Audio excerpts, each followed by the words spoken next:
Bonjour et merci d'être là. L'investissement immobilier, on en parle tous. Tout le monde a un avis, une histoire, une bonne expérience et parfois une mauvaise. Certains pensent que tout est surpayé quand il y a un avantage fiscal. C'est parfois le cas.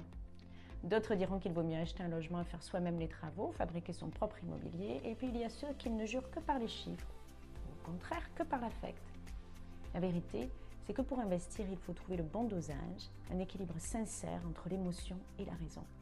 Parce que même dans un investissement locatif, l'affect joue, l'intuition joue, le ressenti joue, et c'est normal.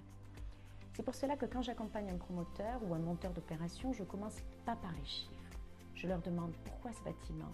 Est-ce le bon moment, le bon marché? Est-ce que c'est la bonne fiscalité?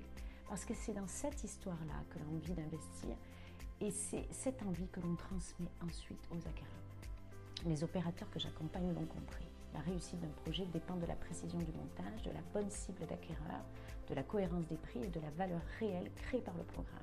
Quand on connaît l'arrière-cuisine, on sait à quel point la commercialisation est une étape cruciale. Les intérêts du promoteur et de l'investisseur ne sont pas opposés, ils sont liés. Et c'est pour ça qu'il faut un accompagnement vrai, expert et engagé. Au fil des années, mon objectif est resté le même, proposer des produits d'investissement équilibrés, justes et rentables. Parce que oui, un investissement doit être rentable. Il peut être davantage encore quand la fiscalité est bien maîtrisée, du bilan du vendeur jusqu'à la feuille d'imposition de l'acquéreur. Et puis il y a la réhabilitation, un sujet longtemps relégué, parfois mal compris, souvent sous-estimé, alors qu'aujourd'hui elle s'inscrit au cœur des enjeux. La transition énergétique, la sobriété, la ville existante et l'envie aussi de redonner vie à un patrimoine. Il est temps d'ouvrir l'éventail, de proposer autre chose, de permettre à chacun de trouver la solution qui lui correspond vraiment.